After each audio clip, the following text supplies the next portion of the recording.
할렐루야. 금요시며 기도하신 여러분들을 주님의 이름으로 환영합니다. 이 시간 함께 찬양으로 주님 예배하도록 하겠습니다.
내 영혼 거룩한 그대를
치면서 기쁨으로 찬양 드리도록 하겠습니다.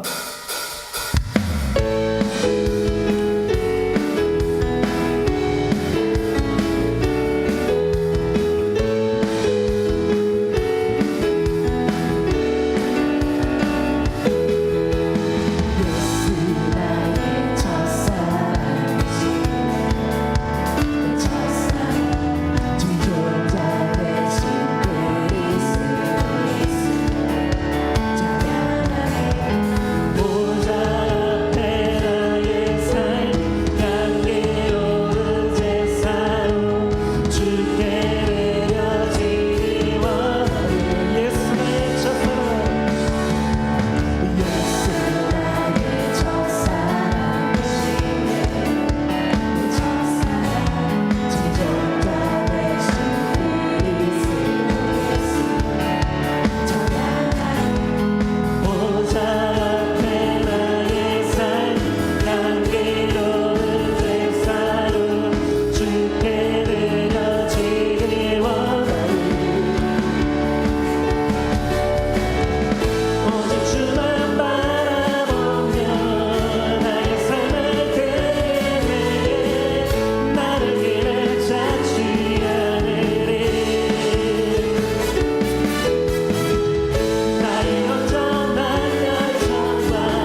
주의 말씀은 영원해 영원해 영원해 푸른 마르고 꽃은 시리라 주의 말씀은 영원해 푸른 마르고 꽃은 시리라 주의 말씀은 영원해 주의 말씀을 믿는 자 그의 구원을 얻으리 주의 말씀을 행하는 자 그의 능력을 보게 되리라 주의 말씀은 영원해 주의 말씀은 영원해 주의 말씀은 영원해 영원해 영원해 굳게 서래 굳게 서래 영원하신 말씀 위에 굳게 서래 굳게 서래 그 말씀 위에 굳게 서래 굳게 서래 영원하신 말씀 위에 굳게 서래 굳게 서래 그 말씀 위에 굳게 서리라 주님 약속하신 말씀 위에서 영원토록 주를 찬송하리라 소리 높여 주께 영광 돌리며 약속 믿고 굳게 서리라 굳게 서리 영원하신 말씀 위에 굳게 서리 굳게 서리 그 말씀 위에 굳게 서리라 주님 약속하신 말씀 위에서 세상 영년에게 연습할 때에 용감하게 힘써 사랑이 되며 약속 믿고 굳게 서리라 굳게 서리 영원하신 말씀 위에 굳게 서리 굳게 서리 그 말씀 위에 굳게 서리라 주님 약속하신 말씀 위에서 영원하신 주의 사랑이 성령으로 인서 사랑이 되며 약속 믿고 굳게 서리라 굳게 서리 영원하신 말씀 위에 굳게 서리 굳게 서리 그 말씀 위에 굳게 서리라 주님 약속하신 말씀 위에서 성령 인도하는 괴로움에 가며 주님 품에 항상 다시 얻으며 약속 믿고 굳게 서리라 굳게 서리 영원하신 말씀 위에 굳게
나의 힘이 되신 여호와여,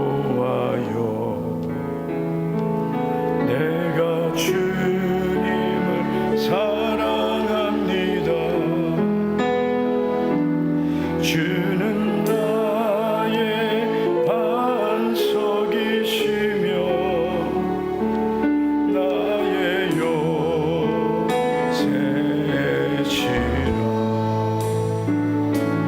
주는 나를 건지시는 나의 주, 나의 하나님, 나의 피할 바위시여, 나의 방 되시라. 나의 하나님, 나의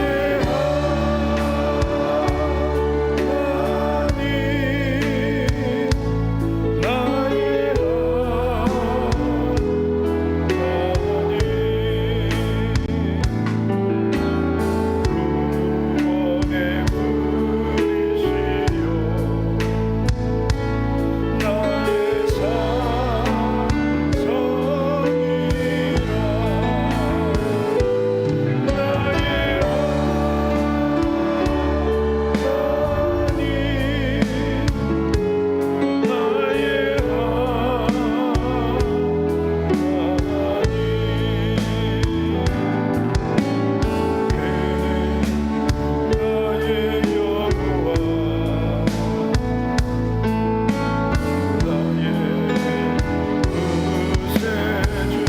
나의 생명이시며 나의 생명이시며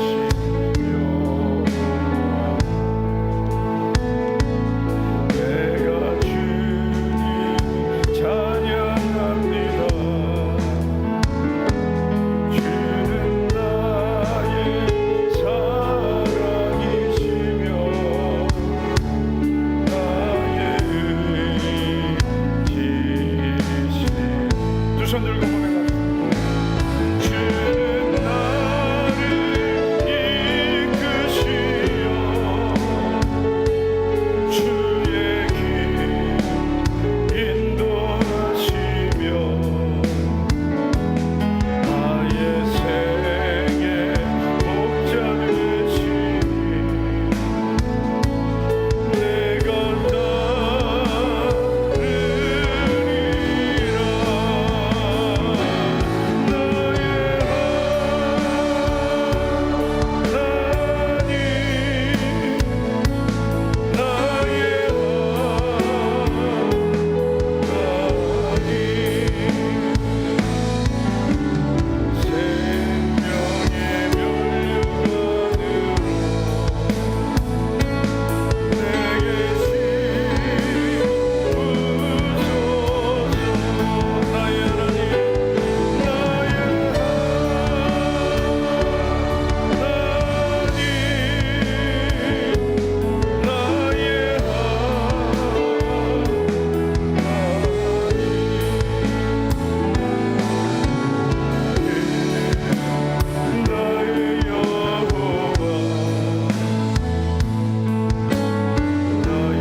다 같이 우리 합심하여 기도합니다. 오늘 이 밤에도 주님만을 사랑합니다. 주님만을 간절히 갈망합니다. 주여 나의 구원의 뿔이 되시고 나의 방패가 되시며 나의 생의 선한 목자 되시는 주님만을 오늘도 이 밤에 사모합니다. 주여 오늘도 나를 만나주시고 내게 말씀하여 주시고 성령님 오늘도 충만하게 나를 사로잡아 주옵소서. 우리 사모하고 회개하며 주여 세 번 부르고 간절히 우리 기도합니다. 주여 주여 주여 할렐루야. 전능하신 아버지 오늘도 이 밤에 우리를 주님의 은혜와 능력으로 주여 주여 우리를 불러주심을 주님 감사를 드립니다. 전능하신 아버지 오늘도 우리를 만나주시고 성령으로 주여 주의 은혜로 주님 충만한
나의 맘 만져 주소서. 주님만을 원합니다. 더 원합니다. 나의 맘 만져 주소서. 목마른 나의 영혼, 목마른 나의 영혼, 주를 부르니 나의 맘 만져 주소서. 주님만을 원합니다.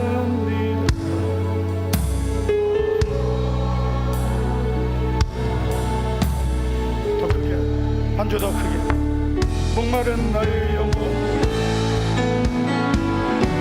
목마른 나의 영혼, 주를 부르니 나의 맘 만져 주소서. 주님만을 원합니다. 더 원합니다. 나의 맘 만져 주소서. 하나님 아버지, 금요 기도의 복된 자리로 불러주심을 감사를 드립니다. 오늘도 주께로 더 가까이 나아가오니 주님, 목마른 나의 영혼에 주님의 은혜를 부어 주시옵소서. 믿음으로 드린 11조 정기현 드렸습니다. 하나님을 경외하고 사랑하여 드리는 11조 기쁨으로 드리는 예물을 연락해 주시옵소서. 오늘도 감사 예물을 김영미 권사님, 조현정 권사님, 박미경 권사님, 이은주 권사님, 김경희 집사님, 우현주 집사님, 김광일, 임소리, 김주하 가정, 오인성 학생 드렸습니다. 1,000번째 그리고 셀 헌금 모든 예물들이 하나님 앞에 상달되고 기억하신 바 되고 응답과 은혜와 복을 부어주시는 축복의 씨앗이 되게 하옵소서. 오늘도 말씀을 전하는 종과 말씀을 받는 모든 성도들 함께 주의 은혜를 누리게 하옵소서. 예수님 이름으로 기도하옵나이다. 아멘. 하나님 말씀은 사도행전 20장 26절부터 31절입니다.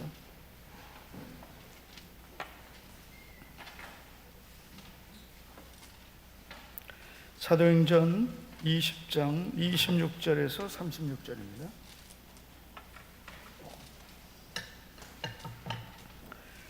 그러므로 오늘 여러분에게 증언하거니와 모든 사람의 피에 대하여 내가 깨끗하니 내가 꺼리지 않고 하나님의 뜻을 다 여러분에게 전하였습니다. 여러분은 자기를 위하여 또는 온 양떼를 위하여 삼가라. 성령이 그들 가운데 여러분을 감독자로 삼고 하나님이 자기 피로 사신 교회를 보살피게 하셨느니라. 떠난 후에 사나운 이리가 여러분에게 들어와서 그 양떼를 아끼지 아니하며 또한 여러분 중에서도 제자들을 끌어 자기를 따르게 하려고 어그러진 말을 하는 사람들이 일어날 줄을 내가 아노라. 그러므로 여러분이 일깨어 내가 3년이나 밤낮 쉬지 않고 눈물로 각 사람을 훈계하던 것을 기억하라. 아멘. 옆 사람에게 이렇게 축복하겠습니다. 오늘도 승리하셨습니다. 승리하셨습니다. 한 번 더 하겠습니다. 하나님께 꼭 쓰임 받으십시다. 하나님께 꼭 쓰임 받으십시다. 대구 오니까 따뜻해서 좋습니다. 너무 추웠어요. 제가 양복을 그래서 대구에서는 안 입던 양복을 두꺼운 걸 가져갔는데 그래서 하복도 하나 가져갔거든요. 한 번도 하복은 못 입었습니다. 그리고 두꺼운 걸 입었는데 그래도 춥더라고요. 비도, 여기 비 왔습니까? 네, 비도 오고 춥고 그래서 숙소는 또 에어컨을 켜고 잤는데 더 추워가지고, 그리고 잠도 못 자고 새벽 5시, 새벽 기도가 다행히 6시였는데 그래도 5시 반에 나가야 되니까 15분에 일어나서, 그래서 새벽 기도 갔다 와서 또 하루 3끼 다 먹고, 혼자 움직이지 않으니까 다 끝나고 새벽 기도 마치고 다 그 아침 식사 다 같이 하고 점심도 먹고 저녁도 안 먹다가 먹고 막 그러니까요, 몸이 좀 당황하셨나 봐요. 여러분 잘 지내셨습니까? 네. 얼마나 교회 오고 싶었는지 몰라요. 그 교회는 정말 그 충영교회가 예전에 그 김창인 목사님, 여러분 못 보셨을 거예요. 제가 전도사 때, 이미 전도사 때 그때 이미 은퇴를 하셨고, 그래서 이제 직접 김창인 목사님 설교도 듣고 그랬는데, 김창인 목사님이 이제 월남 북한에서 이제 믿음을 지키기 위해 내려와서 정말 주님을 사랑하는 마음 하나로 교회를 세웠는데, 예배당이 5,000석입니다. 총회를 섬기려고 지은 거예요. 그래서 우리 교단에서 총회를 가장 많이 한 교회입니다. 그런데 이제 제가 어제 새벽 기도에 인도를 했는데요, 세상 5,000석 꽉 찼다고 생각하고 했습니다. 5,000석 꽉 찼다고 생각했는데, 하여튼 우리 교회 새벽 기도가 그리울 정도로 썰렁했습니다. 교회 정말 오고 싶었는데, 여러분들도 우리 교회가 좋은 줄 아시죠? 있을 땐 몰라요. 어디 갔다 와봐야 알아요. 옆 사람에게 축복합시다. 있을 때 잘합시다.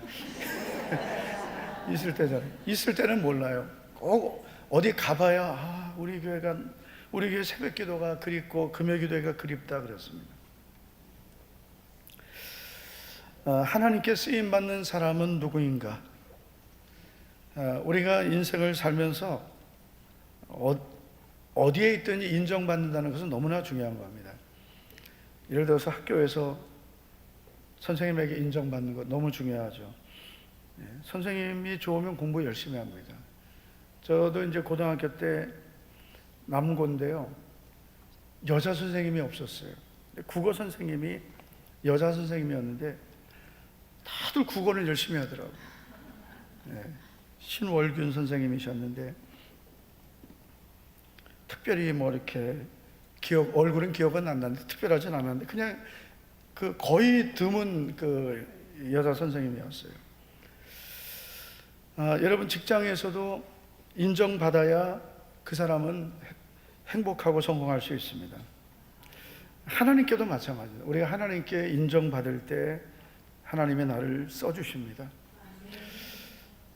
그래서 우리가 하나님께 쓰임받기 위해서 내가 어떻게 하면 하나님의 은혜로 구원을 받았는데 어떻게 하면 하나님께 내가 더 귀하게 쓰임받을까, 이런 거룩한 고민이 우리에게 있어야 되겠습니다. 최근에 기업의 인사 담당자들을 대상으로 설문조사를 했습니다. 그래서 신입사원을 뽑을 때 가장 중요한 기준은 무엇입니까? 그러니까 당신 회사에서 이제 인사 담당자예요. 신입사원을 뽑을 때 가장 중요한 기준은 무엇입니까? 라고 물었더니 이런 대답이 나왔습니다. 첫째, 인성과 성품. 예전에는 뭐 이런 거 전혀 안 봤죠. 스펙, 학력, 그리고 자격증 이런 걸 봤지만 지금은 인성과 성품을 중요하게 본다는 거예요. 두 번째가 협업 능력입니다. 다시 말해 팀워크예요. 팀워크를 잘 맞출 수 있느냐, 함께 일하는 능력이 있느냐입니다. 이제는 혼자서 일하는 사람이 아니라 함께 일하는 사람이 필요한 거예요. 세 번째가 전문성입니다.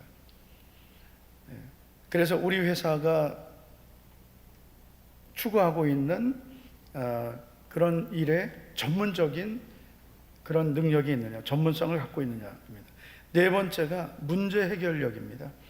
어떤 문제가 생겼을 때 그 문제를 잘 해결하는 능력이 있느냐 이거죠. 그래서 사람이 공부를 많이 한다고 이게 생기는 게 아니거든요.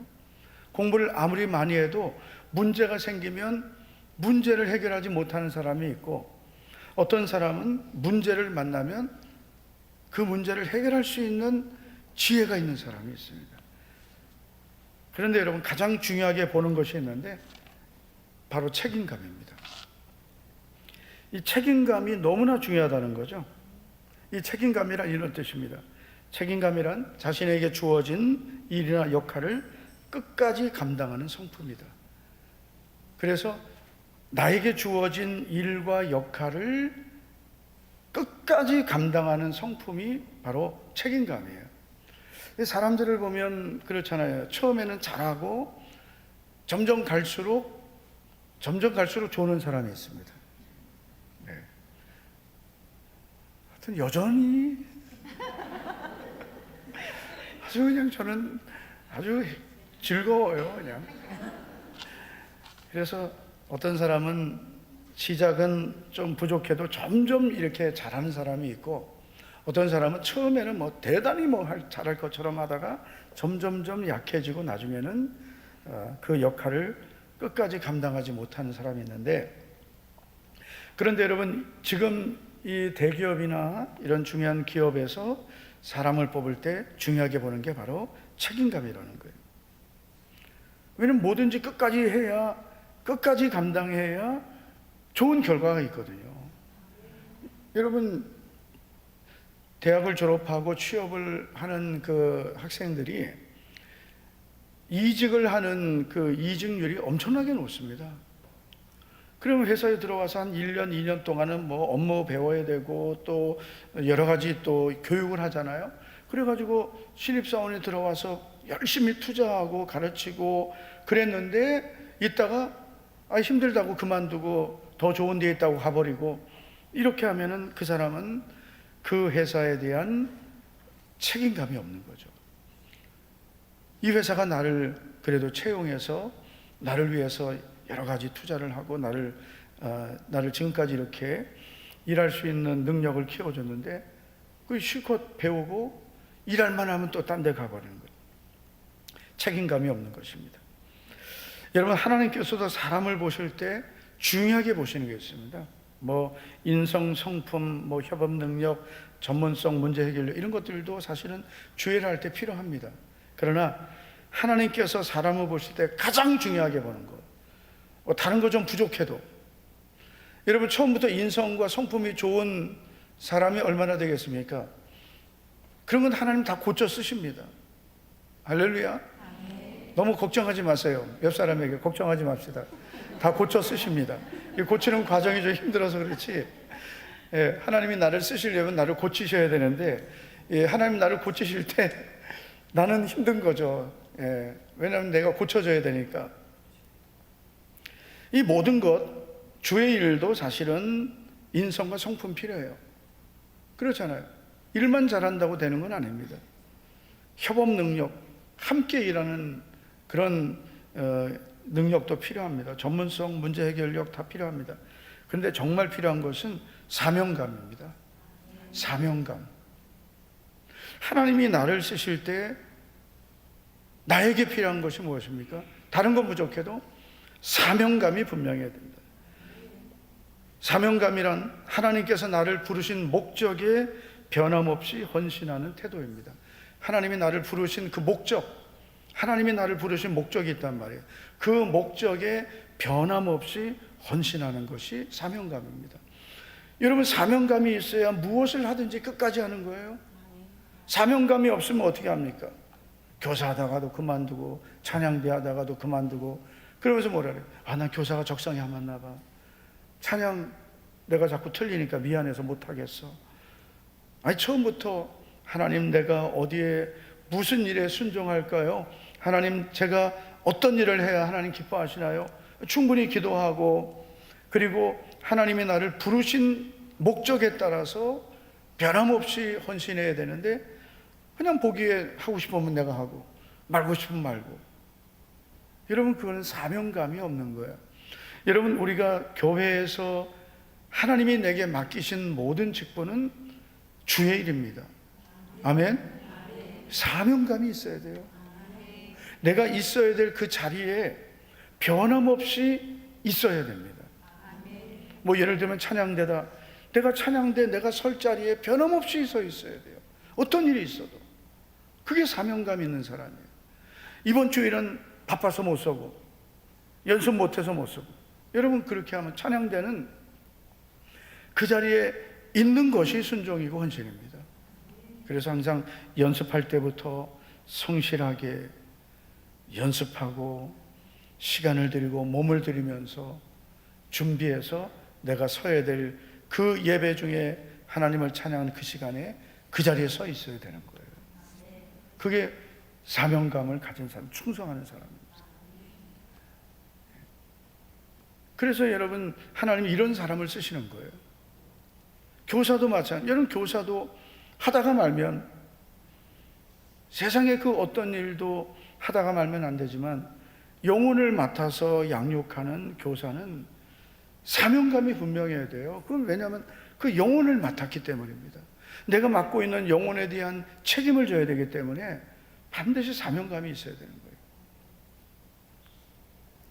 이사야서 6장 8절을 보면 이사야 선지자가 이런 음성을 듣습니다. 내가 또 주의 목소리를 들으니, 주님의 목소리를 들은 거예요. 주께서 이르시되 내가 누구를 보내며 누가 우리를 위하여 갈꼬. 하나님이 이런 음성을 들으셨어요. 내가 누구를 보내며 누가 우리를 위해 갈까? 내가 누구를 보내야 될까? 누가 우리를 위하여 갈까? 이 음성을 들었습니다. 여러분, 정말 이건 놀라운 일입니다. 왜냐하면 이 당시 이스라엘 땅에는 하나님을 섬기는 사람들이 얼마나 많았습니까? 제사장들이 많았죠. 서기관들도, 바리새인들은 뒤에 나왔지만 그 하나님 말씀을 전한다는 선지자들, 그리고 하나님을 섬긴다는 제사장들, 믿음으로 산다는 수많은 사람들이 있었지만 하나님이 보낼 사람은 없었던 거예요. 정말 주님의 마음을 가지고 주님이 보낼 수 있는 사람이 없었습니다. 그래서 하나님이 이사야 선지자에게 이 음성을 들려주신 거예요. 내가 누구를 보내며 누가 우리를 위해 갈꼬. 여러분, 지금도 여러분 얼마나 사람이 많습니까? 지금 이 자리에도 얼마나 많은 우리 믿음의 사람들이 있고, 여러분 한국 교회가 5만 개 교회라는데 많이 줄었지만 그래도 4만 개는 될 거란 말이에요.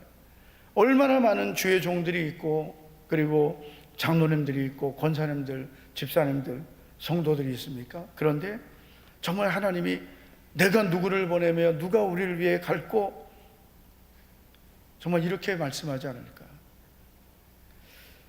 하나님이 보내실 때 보낼 사람이 없었다는 거죠. 이사야 선지자가 이 음성을 듣고 내가 여기 있나이다, 나를 보내소서라고 고백했습니다. 그래서 여러분, 우리는 내가 하고 싶은 일을 하는 게 아닙니다. 구원받은 성도는 내가 하고 싶은 일을 하는 게 아니고 주님이 원하시는 일을 하는 겁니다. 그래서 나는 정말 주님이 맡기신 일이 나에게는 무거운 짐 같아도 주님이 내게 맡기신 일은 사명으로 알고 순종하고 감당해야 되는 것입니다. 그 사람이 진짜 믿음의 사람이고 사명자입니다. 오늘 우리가 읽은 말씀은 바울 사도의 고별 설교입니다. 지금 바울은 예루살렘을 향해 가고 있습니다. 예루살렘에 가면 바울에게는 결박과 환난이 기다리고 있다고 성령님이 계속 알려주셨어요. 23절을 보면 오직 성령이 각성해서 내게 증언하여 결박과 환난이 나를 기다린다 하신다. 그래서 예루살렘에 가면 고난이 기다리고 있습니다. 그런데 바울이 뭐라고 말합니까? 내가 달려갈 길과 주 예수께 받은 사명, 곧 하나님의 은혜의 복음을 증언하는 일을 마치려 하면은 나의 생명조차 조금도 귀한 것으로 여기지 아니하노라. 이 고백을 합니다. 이 고백을 하고 예루살렘을 향해 가게 되는데, 여러분, 사도 바울이 예루살렘에 가면 결박과 환난이 기다리고 있다고 성령님이 알려주셨어요. 왜 알려주셨을까요? 가지 말라고 알려주신 걸까요? 여러분, 사도 바울이 이제 예루살렘으로 가려고 할 때에 많은 사람들이 말렸습니다. 그리고 바울의 끈을 가지고 자기를 묶으면서 이렇게 될 거라고 성령님이 알려주셨다고. 그러니까 예루살렘에 가면 많은 고난을 받을 것을 이미 성령께서 바울에게 알려주셨는데, 이것은 가지 말라는 게 아니었습니다. 왜냐하면 22절을 보시면, 보라 이제 나는 성령에 매여 예루살렘으로 가는데 그랬습니다. 그럼 바울은 성령님이 너는 예루살렘에 가면 결박과 환란이 있다, 그리고 많은 믿음의 사람들이 이제 가면은 고난을 당한다고 말을 해줬거든요. 우리가 21장으로 넘어가면 이 7 집사 중에 하나인 빌립의 딸들이 나옵니다. 초대교회 7 집사 중에 한 분인 빌립 집사님의 딸 4명이 등장하는데, 이 딸들이 다 예언을 하는 자였습니다. 그래서 21장 9절을 보면 그에게 딸 4이 있는데 처녀로 예언하는 자라. 여러 날 머물러 있을 때 그때 어떤 일이 일어납니까? 아가보라 하는 한 선지자가 유대로부터 내려왔습니다. 그러니까 이 당시에는 너무나 성령의 역사가 강하니까 빌립 집사도 성령의 역사로 사마리아에 가서 큰 역사를 이루었고, 그 딸들도 그 은혜를 이어받아서 예언하는 자가 되고, 그런 은혜 속에 있을 때입니다. 이때 한 선지자가 유대로부터 내려와서 뭐라고 하냐면 이 바울의 허리띠를 가져다가 자기의 수족을 묶습니다. 그러면서 이 띠의 임자가 이렇게 결박돼서 이방인에 넘겨진다, 이렇게 말합니다. 그러니까 그 말을 들은 성도들이 다 막 울면서 가지 말라고 하죠. 여러분, 만약에 담임 목사가 예를 들어서 그런 고난의 길을 간다 그러면 여러분 아마 말릴 거예요. 안 말리겠습니까? 말리겠죠? 안 말립니까? 목사님 가서 개고생하세요 그럽니까? 근데 많은 사람들이 막 울면서 말리니까 바울이 뭐라고 하냐면, 왜 울면 어찌하여 울어 내 마음을 상하게 하느냐. 이 13절, 나는 주 예수의 이름을 위하여 결박당할 뿐 아니라 예루살렘에서 죽을 것도 각오하였노라. 완전히 각오하고 예루살렘으로 가는데 성령에 매여 간다고 합니다. 성령님에 이끌려서 간다는 거죠. 그러니까 이 사람이 사명자예요. 그냥 누가 하니까 하고 안 하니까 안 하고, 하고 싶으면 하고 말고 싶으면 말고, 기분 좋으면 하고 기분 나쁘면 때려쳐버리고. 이 사람은요, 세상 일을 해도 책임감이 없어요. 사명자는 안 줍니다. 일단 사명자는 성령에 매여 사는 사람입니다.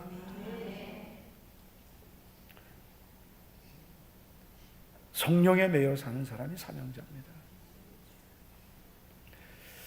우리 성도님들, 우리 교회 일꾼들 정말 열심히 주일하고 주님 사랑해서 주일합니다. 그런데 한번 우리가 이렇게 생각해 봐야 돼요. 나는 정말 하나님이 나를 부르신 목적에 변함없이 헌신하고 있는가? 하나님이 나를 부르신 목적, 하나님이 나를 구원하신 목적이 있습니다.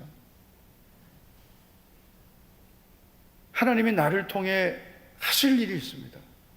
그러면 그 하나님이 나를 부르신 목적에 내 사명이죠. 변함없이 나는 헌신하고 있는가? 나를 하나님 우리 교회로 보내셔서 충성되게 여기시고 직분을 주셨는데 나는 정말 그 직분에 합당하게 변함없이 나는 순종하고 헌신하고 있느냐 하는 이 질문을 우리가 스스로에게 해야 됩니다. 왜냐하면 우리가 이 사명을 감당하려고 할 때 많은 방해가 있기 때문에, 일단 여러 가지 환경들이 나를 힘들게 할 수 있고요.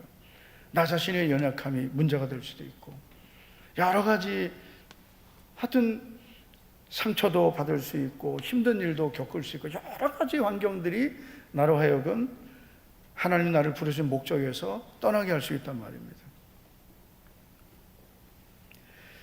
주님의 뜻은 사명자를 통해 이루어지는 겁니다. 사람 많다고 되는 게 아닙니다. 여러분, 우리 교회가 정말 하나님이 기뻐하시는 교회가 되고 세워지기 위해서는 하나님이 나를 부르신 목적을 따라 순종하는 사명자들이 많아야 됩니다. 할렐루야. 그래서 여러분, 하나님은 이런 사람을 찾으시고 이런 사람을 쓰십니다. 바로 사명자입니다. 그래서 사명자, 즉 하나님께 쓰임 받을 수 있는 사람은 이런 사람인 것을 알 수 있습니다. 우리가 오늘 사도 바울의 고백을 통해서 하나님께 쓰임 받는 사람은 사명자인데 어떤 사람인가 구체적으로 좀 보겠습니다. 첫째는 영혼을 사랑하는 사람입니다.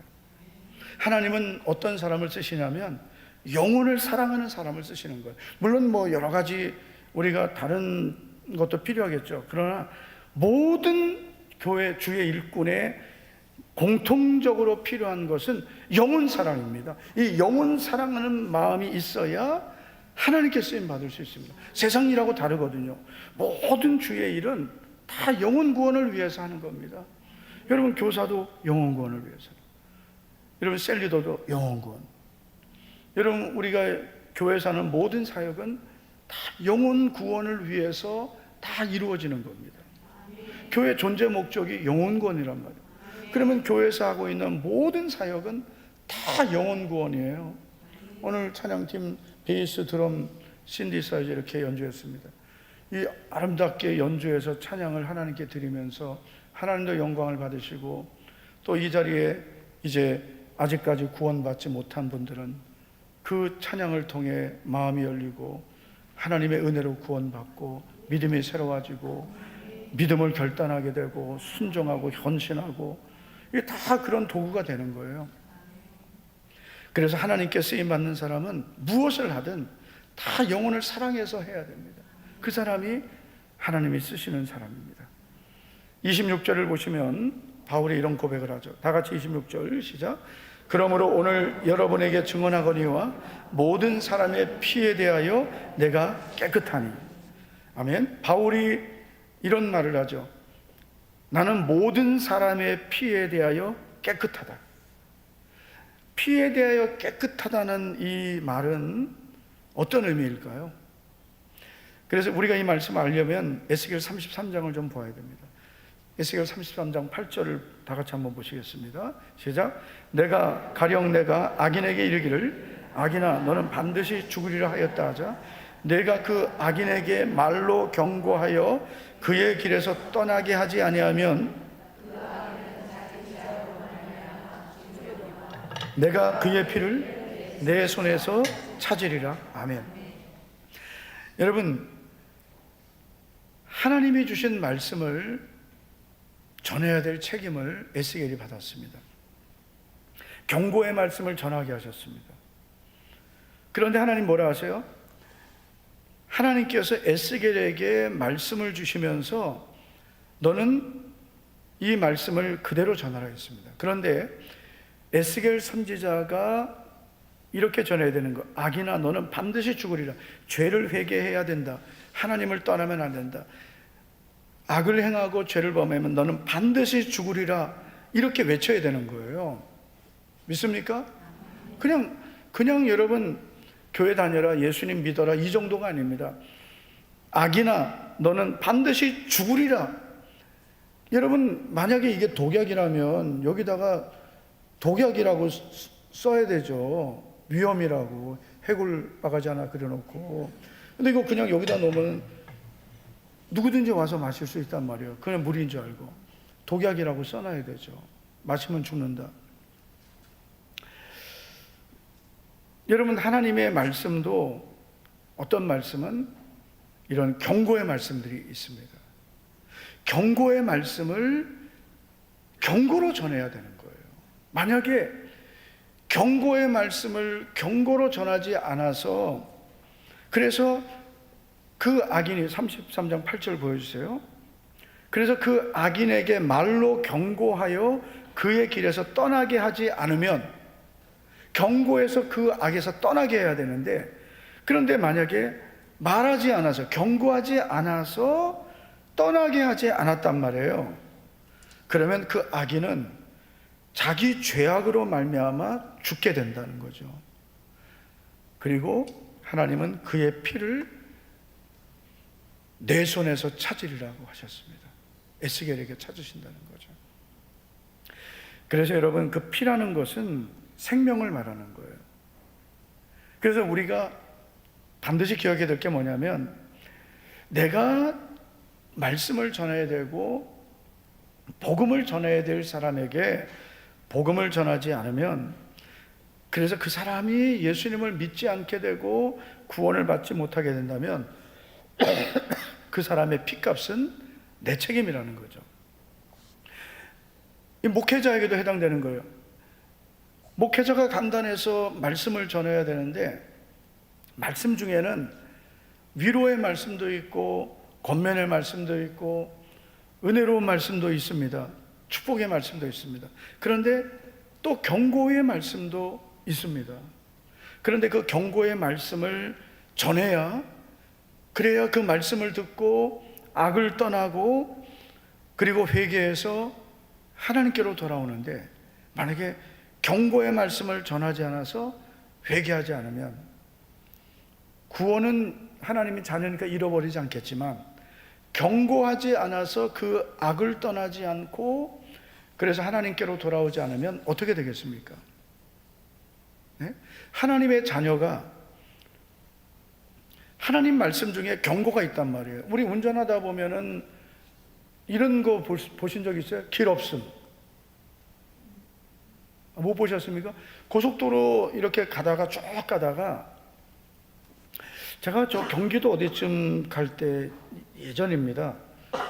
도로 이쪽 아직 공사가 덜 됐어요. 막아놨어요. 쭉 고속도로 타고 가다가 어느 단계에서 딱 바리케이트 쳐 있고 길 없음. 아직 그 개통이 안 됐어요. 길 없어요. 그 가면 안 됩니다. 그 옆으로 빠져나가서 다시 가야 돼요. 그 경고입니다. 길 없음. 그리고 운전하다 보면 야생동물 출현. 여러분, 야생동물, 제가 아는 분이 이 SUV 차, 우리나라에서 제일 큰 차예요. 그게 뭐냐면은 하여튼 현대차인데 엄청나게 큰 차인데, 펠리세이드인가 그 차예요. 그런데 그 차를 타고 운전을 하고 밤길을 가는데 고라니가 튀어나온 거예요. 부딪혔어요. 그런데 엔진이 박살을 나버려요. 그게 여러분, 멧돼지 만나면 아예 뒤집어집니다. 그래 항상 운전할 때 야생동물 출현 조심하라고 있고, 그 다음에 여러분, 그 위험 표지를 잘 봐야 돼요. 예?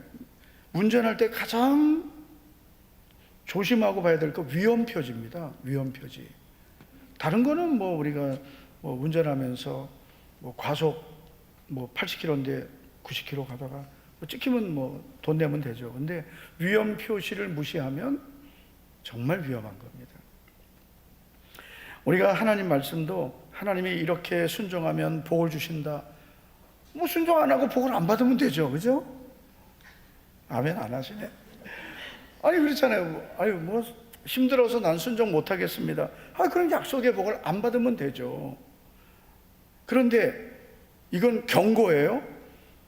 안 된다. 위험하다. 너 이렇게 하면은 안 된다라고 경고하셨는데 그 경고를 무시하면 그거는 정말 위험한 거예요. 그래서 강단의 책임은 뭐냐면, 성도들이 어떻게 해서든지 경고를 무시하지 않게 하는 거예요. 왜냐하면 성도들이 예수님 믿으면서 큰 복은 못 받아도 고난은 없어야 된다. 아멘도 안 하시네요. 큰 복은 못 받아도 하니까 또 아멘 안 하는 거예요. 큰 복도 받아야 되지만 그러나 절대로 고난은 안 받아야 된다. 근데 고난을 왜 겪게 됩니까? 결국 우리가 하나님의 말씀을 떠나고 믿음을 떠날 때 하나님 우리를 사랑하시기 때문에 고난이라는 그 도구를 쓰신단 말이에요. 그렇잖아요. 하나님이 나를 사랑하시기 때문에 계속 너는 그 길로 가면 안 된다. 그때 하나님이 쓰시는 게 이제 고난이라는 장애물을 우리에게 쓰시는 거예요. 그래서 히브리서 12장을 보면 징계가 없으면 사생자요 참 아들이 아니다 그랬습니다. 참 자녀가 아니다. 그런데 여러분, 만약에 하나님 말씀을 몰라서 불순종하고 몰라서 말씀을 믿음을 떠나서 고난을 당한다면 그거는 그 성도의 책임도 되지만 그 말씀을 전하지 않은 목사의 책임도 되는 거예요. 분명히 그렇습니다. 예를 들어서 우리 성도들에게 주의를 잘 지키고 예배생활을 잘해야 된다는, 하나님을 사랑하는 첫 번째가 예배잖아요. 그런데 예배생활이 뭐 완전히 무너져도 그 혹시 말해서 기분 나쁠까 봐 말 안 하고 그냥 자기 믿음 자기가 지키라고 내버려 두면 여러분, 그 성도가 언제 정신 차려 가지고 언제 예배생활 잘하겠어요? 예? 잘하겠습니까? 웬만한 경고로 돌이키고 정신 차리겠습니까? 대답도 안 하는 거죠. 아니, 웬만한 경고 가지고 끄떡이나 하겠어요? 이제 여러분, 이 시대의 성도들은 웬만한 자극에는 반응도 안 돼요. 그렇습니다, 여러분. 끄떡도 안 해요. 예? 아주 센 거 한 대 맞아야 좀 따끔하네 이 정도지, 웬만한 거에는 느낌도 안 한단 말이에요. 내가 알아서 다 할 텐데 뭐 목사님 뭐 왜 저렇게 부담스럽게 왜 저래, 이렇게 반응하지. 하나님 아버지 정말 믿음으로 살겠습니다, 회개합니다, 이런 애통하는 그런 은혜를 많이 잃어버렸단 말이에요.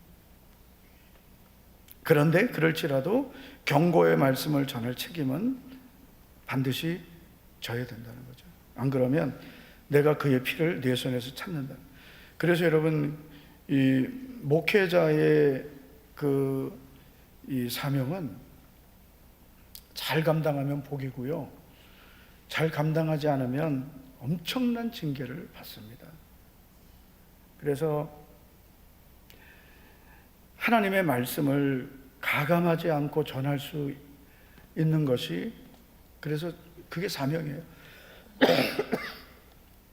이 성도들은 하나님의 말씀에 있는 것을 강단에 선포하면 무조건 아멘하고, 하나님 말씀대로 못 산 것은 빨리 회개하고, 그리고 돌이켜, 8절 보였어요. 돌이켜 그의 길에서 떠나지 아니하면 그랬거든요. 네? 돌이켜, 여러분 9절이에요. 9절. 돌이켜 그의 길에서 떠나라고 해서 떠나지 않으면 그건 여러분, 그 듣지 않은 자의 책임이고, 전하면 전하는 자는 책임을 면하게 되는 거예요. 그래서 여러분, 우리 성도님들도 복음을 전해야 될 책임이 분명히 우리에게 주어졌는데, 바울의 고백처럼 만일 복음을 전하지 않으면 나에게 화가 있으리로다 그랬단 말이에요. 복음을 전하지 않으면 내게 화가 있을 것이다 그랬습니다. 그 화가 뭐예요? 그 결국은 여러분, 이 시대 보세요. 교회가 영혼 구원해야 되고 선교해야 되고 전도해야 되고 그 지역의 영혼들을 구원해야 되는데, 여러분, 교회가 전도는 하지 않고 복음 전하지 않고 맨날 모여서 자기들끼리 먹고 마시고 놀러 다니고, 여러분, 그러면은 화가 있는 거예요, 교회가요. 예? 왜냐하면 복음을 전하지 않으니까. 개인도 마찬가지입니다. 하나님 나를 구원하시고 나에게 하나님 은혜로 이렇게 하나님 자녀 되게 해주셨는데, 만일 복음을 전하지 않으면 내게 화가 있으리로다. 이 사도 바울이 말한 복음을 전하지 않는 자에게 생기는 화는 사명을 감당하지 않은 자에게 주어지는 징계입니다. 고린도전서 9장 16절입니다. 내가 복음을 전할지라도 자랑할 것이 없으면 내가 부득불 할 일임이라. 당연히 할 일이라는 거죠. 만일 복음을 전하지 아니하면 내게 뭐가 있다? 화가 있다는 거예요. 그래서 여러분, 우리가 복음을 전하는 것은 우리의 사명이고 하나님 주신 정말 은혜의 복음을 우리는 당연히 전해야 되지만, 이 예수님 믿으면서 복음을 전하지 않으면 결국은 여러분, 내 영혼이 건강해지지 않고요, 복음을 전하지 않으면 결국 하나님 주신 은혜와 복을 우리가 놓치고 사는 거예요. 교회도 열심히 복음 전해야 하나님께서 그 교회를 기뻐하시고 그 교회에 복을 주시는 겁니다. 할렐루야.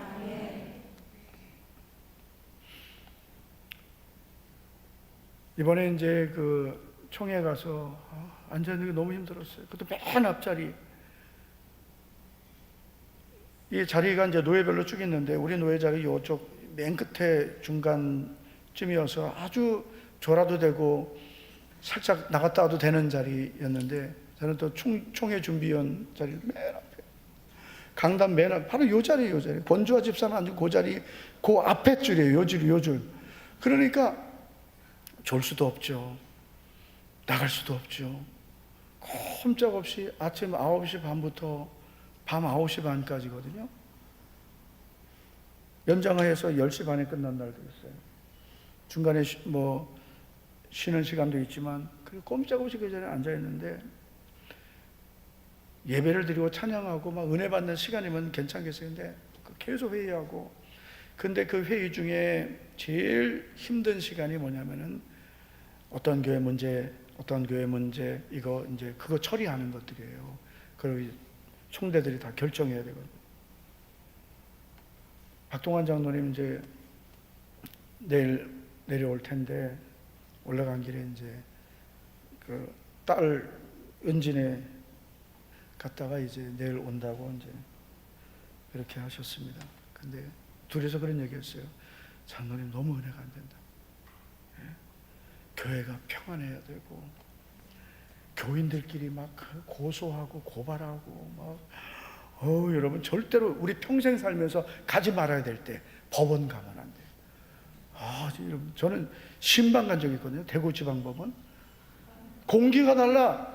거기 들어가면서, 거기 제가 아양교회 장로님이 그쪽 법무사인가 뭔가 그 장로님 만나러 한두 번 갔어요. 그 분위기 자체가 달라요. 예? 법원에 가지 않기를 축복합니다. 예.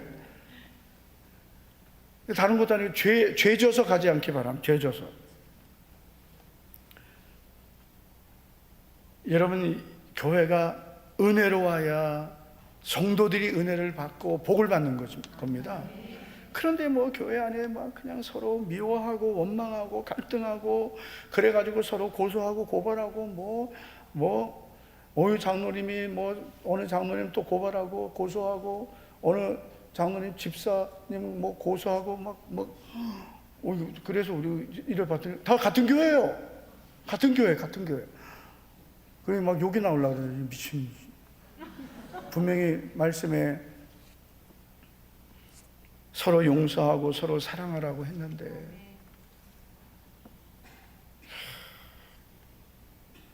대구도 있어요. 그러니 여러분, 어떻게 그 교회가 복을 받겠어요? 저는 그렇게 생각해요. 교회가 문제가 안 생기려면은 열심히 기도하고 열심히 복음 전하고 열심히 기도하고 열심히 복음 전하고, 문제 생길 틈이 없어요. 바쁜데. 예? 기도하죠. 기도하니까 내가 힘들어도 용서하고 사랑하고 그렇게 넘어가는 거죠. 주님이 나도 용서하셨는데 뭘 용서를 못해요? 얼마나 내가 대단하다고 그렇게 미워하고 원망하고, 예? 마음에 그냥 그 앙심을 품고 그런 세상 사람도 안 하는 그런 짓을 하냐고요.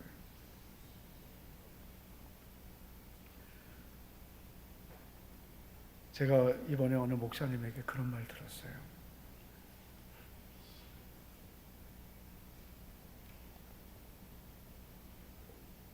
이런 문제를 일으키는 사람들은, 그분 이제 그 목사님 저보다 선배님이신데 그러더라고요. 문제를 일으키는 사람들은 꼭 나중에 안 좋더라. 나중에 안 좋다. 나중에 안 좋다는 거예요. 하나님이 살아계신데, 아니 여러분, 그렇게 교회에서 교회를 시끄럽게 하고 성도들끼리 싸우고 나중에 안 좋다. 하나님이 기다리고 기다려도 회개하지 않으니까 결국은 하나님이 징계하시고 해버리시더라고요.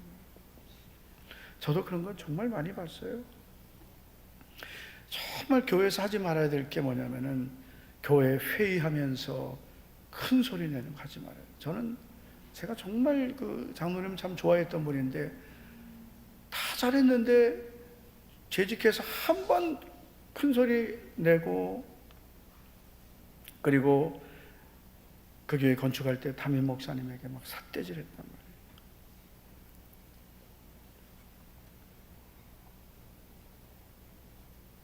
하나님이 어느 시기가 되니까 하나님이 그냥 줄줄이 치시기 시작하는데, 일단 그 장로님 다 망하고요, 자식들 다 망하고요, 줄줄이 회개하지 않으니까, 자기가 회개해야 자식은 안 망하는데 자기가 회개하지 않으니까 자기도 망하고 자식도 망하고.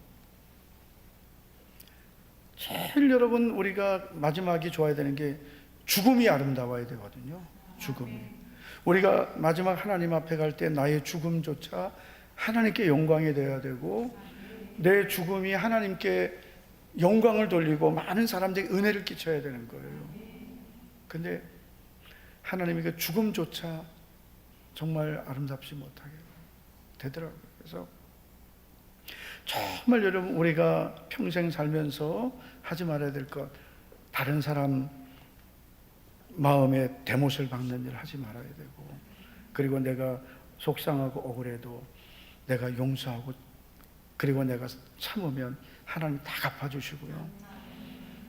미워하고 원망하고 세상 사람들보다 더 악하게 그냥 그거를 세상 방법으로 악하게 하면 결국 나중에 안 좋고요. 특별히 주님이 피 흘려 세우신 교회를 어지럽히고 시끄럽게 하면 결국 하나님이 그 회개하지 않으면 완전히 정말 비참하게 만드시는데, 하나님께서 다윗에게 내가 내 집을 나를 위해 집을 세우겠느냐?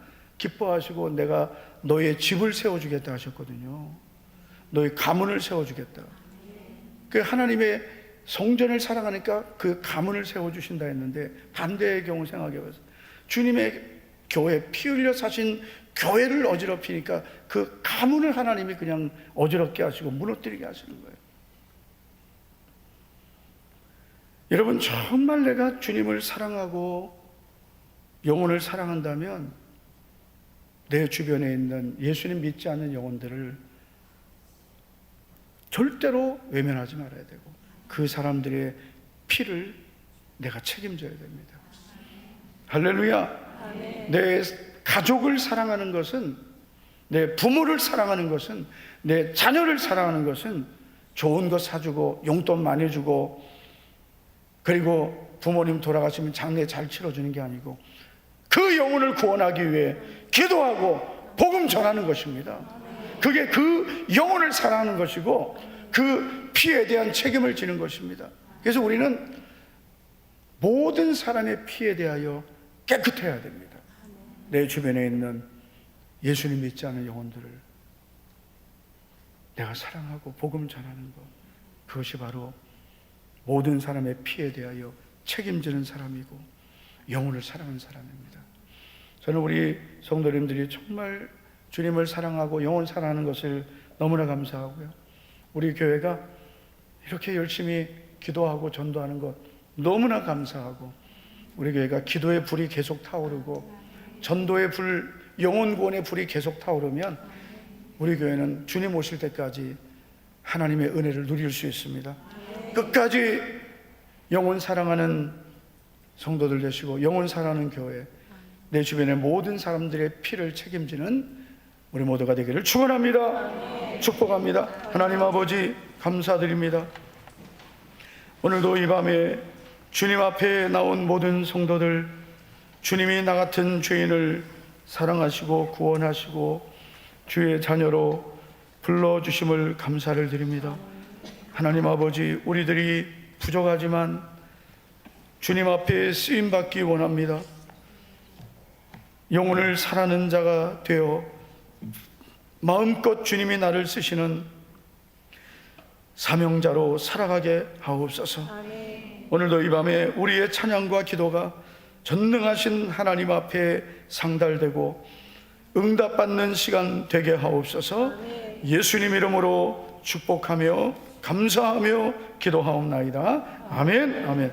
다 같이 자리에서 일어나셔서 우리 찬양하고 함께 기도하겠습니다. 조명 왜 이렇게 다 꺼놨어요? 조명 좀 올리세요.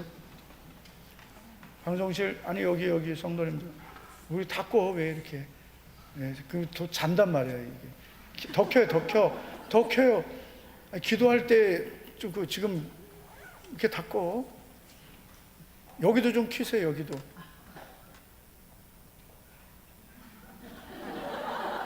너 누구냐? 준영이냐? 너 준영아. 잘해. 우리 찬양합시다. 마지막 날에 내가 나의 영으로.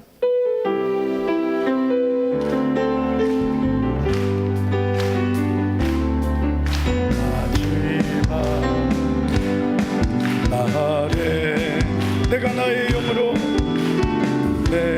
이거 다 끄세요. 나의 영으로 모든 백성에게 구원 주리라. 자녀들은 예언할 것이요 자녀들은 예언할 것이요 청년들은 환상을 보고 아비들은 꿈을 꾸리라. 주의 영이 임하며 자녀들은 예언할 것이요 청년들은 환상을 보고 아비들은 꿈을 꾸리라. 주의 영이 임하며 성령